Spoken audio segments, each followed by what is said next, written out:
Hai, selamat datang. Sekali lagi kita berjumpa dalam video Belajar Bahasa Inggeris Mudah, Teknik Visual Grafik. Saya Sazali, hos anda, dan kali ini kita akan membincangkan Uncountable Nouns. Ingat untuk subscribe dan tekan butang notifikasi untuk video-video akan datang. Alright, our next category of nouns is uncountable nouns. Uncountable nouns are used to refer to things that cannot be counted. Ya, uncountable noun ni adalah benda-benda yang tidak boleh dikira. Example of uncountable noun, for example, water. Ya, sebagai satu contoh, air. Air adalah benda yang kita tak boleh kira. A substance that cannot be counted. The same as cheese. You cannot count cheese. Also information. You cannot count. Kita tak boleh kira maklumat. Okay? Intelligence adalah satu konsep dan kita memang tak boleh mengira intelligence. Begitu juga dengan equipment. It's not something that you can count. Kita boleh mengira peralatan ataupun individual tool. For example, kalau kita kata 5 screwdrivers, kita boleh kira. Ya?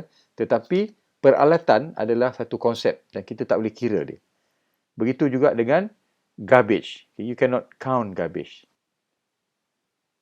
Alright, let's study some sentences.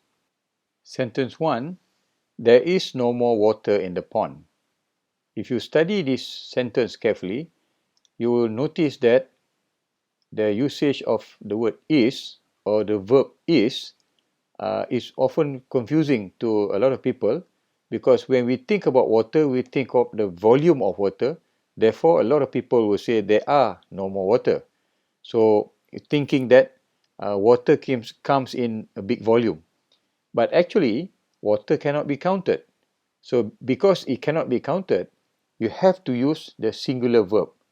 Therefore, there is no more water. Ya, dalam bahasa Inggeris, kadang-kadang kita berfikir sebab air itu sentiasa kita berfikir dalam volume yang banyak. Jadi kita sentiasa memikirkan sepatutnya menggunakan there are no more water sebab lebih dari satu. Tapi sebenarnya dalam bahasa Inggeris kita tidak boleh menggunakan are because air dikira sebagai item yang tidak boleh dikira. Jadi bila kita tidak boleh kira, dia akan mengambil uncountable noun. Now let's look at the second sentence. Please help yourself to some cheese. Now, if you see there, it doesn't say to one cheese or two cheese because cheese cannot be counted. Therefore, you use the word some cheese. Ya, dalam bahasa Inggeris, cheese adalah item yang kita tidak boleh kira. Ya. Jadi, kalau dalam perkataan ini, please help yourself to some cheese bermakna bila kita menggunakan perkataan some di depan, macam some milk ataupun some cheese or some water, itu menunjukkan item itu adalah item yang uncountable ataupun item yang tidak boleh dikira. Next, I need to find information about Pulitzer Prize winners. In this sentence, notice the missing N. For example, I need to find N information, which you can use if this is a countable noun. However, information is a non-countable noun. Therefore, you don't need the article I need to find N information about the Pulitzer Prize winners, which a lot of people make. A mistake which a lot of people make. Number 4, you seem to have a high level of intelligence. Again, in this sentence, the word intelligence takes a singular form because intelligence is also not something that you can count. Therefore, it falls into the category of uncountable noun. Yeah? Kebijaksanaan atau intelligence itu adalah benda yang tidak boleh kita kira. Sebab tu dia menjadi singular, perkataan yang singular. Yang kelima, please take good care of your equipment. Okay. Now, if you notice, the word equipment again takes a singular form because equipment is not something that you can count. Lastly, let's get rid of the garbage. Now, although you can see a lot of garbage, you don't put the word or you don't use the word garbages. Simply because garbage is considered to be uncountable noun, and therefore you only use the singular form. Jadi kalau kita tengok dalam bahasa Inggeris, garbage ni ataupun sampah, macam contohnya kita boleh nampak banyak sampah, tetapi kita tidak boleh menggunakan perkataan garbages ataupun sampah-sampah. Ya. Kita perlu menggunakan perkataan garbage dalam singular form. Alright, I think you are now ready to take an exercise. What you need to do is for you to take about around maybe 5 to 7 minutes for you to try to answer these questions. Give yourself a bit of time. Don't rush. Think thoroughly. What's the answer? And the questions, all the underlined nouns are supposed to be either countable or uncountable. Try your best to see if you can get all the 10 answers or all the 10 questions correctly. Okay, here are the answers. How many did you get? If you got all 10 correct, then congratulations. But if you did not, then that's a normal process in language learning. And we have more tests coming for you. Okay, in the next test, what you need to do is to identify countable and uncountable nouns. So, give yourself another 7 or 8 minutes and have 2 columns. One column you have all the uncountable, or one column you have the countable nouns, and the next column you have the uncountable nouns. Untuk ujian seterusnya, anda dikehendaki untuk mengenal pasti countable, iaitu item yang boleh dikira, dan uncountable noun daripada gambar-gambar yang tertera ini. Beri masa lebih kurang 7 atau 8 minit, dan selepas itu kita akan tengok apakah jawapan yang sebenarnya. Okay, compare your answers to these answers and see how many you've got right. If you have all answers correct, congratulations. Jika anda dapat menjawab semua dengan betul, tahniah. Dan jika anda tidak dapat menjawab semua dengan betul, itu adalah satu proses yang biasa dalam mempelajari apa-apa sahaja bahasa.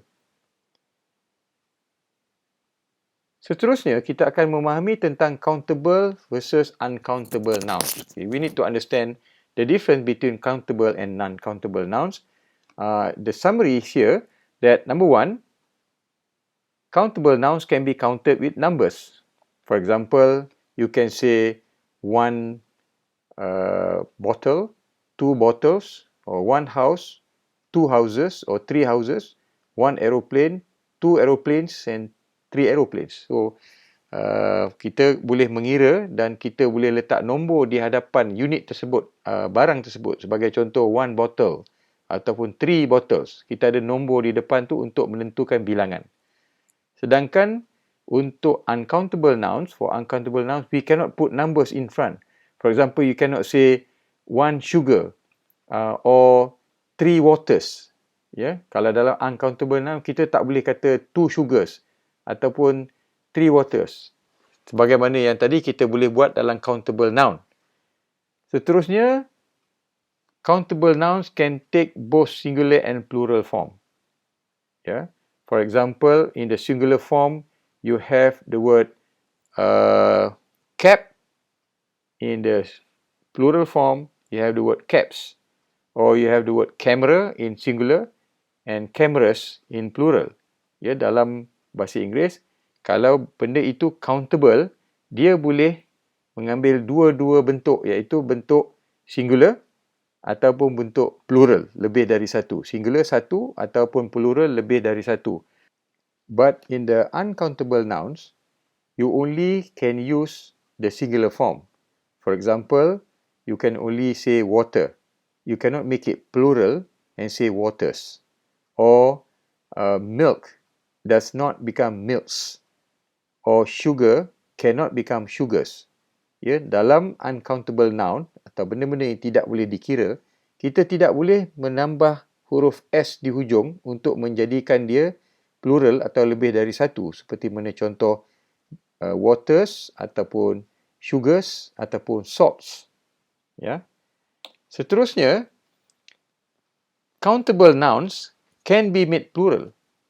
Yeah, any countable nouns, for example, handphone can be handphones, bed can be beds, pillow can be pillows. But in uncountable noun, you cannot make them into a plural form.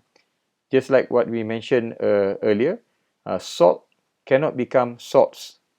Or in the test that you took, soup cannot become soups. But a banana can become bananas, so because they are countable. But when they are uncountable, you can't make it into a plural form. Lastly, in the countable nouns, in the interrogative expression, you use how many, because you can count. For example, how many books do you have? Or how many houses do you have? Or how many aeroplanes did you see? Whereas in the uncountable nouns, when you use the interrogative expression, you use how much. For example, how much sugar did you put in the tea? Or how much salt did you put in the soup? You cannot say how many sugar or how many salt.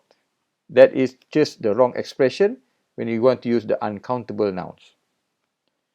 So, saya harap anda dah faham jenis-jenis noun, 4 jenis noun yang telah kita bincangkan tadi. Dan jika anda ingin memahami dengan lebih lanjut, anda boleh ulang semula video ini. Dan saya harap kita akan berjumpa lagi dalam siri video akan datang, iaitu lesson 2, unit 2B, yang mana kita akan mempelajari tentang concrete nouns, abstract nouns, compound nouns and collective noun. Sekian, terima kasih, dan jika anda suka menonton video ini, sila like dan share, dan jangan lupa untuk menekan subscribe button.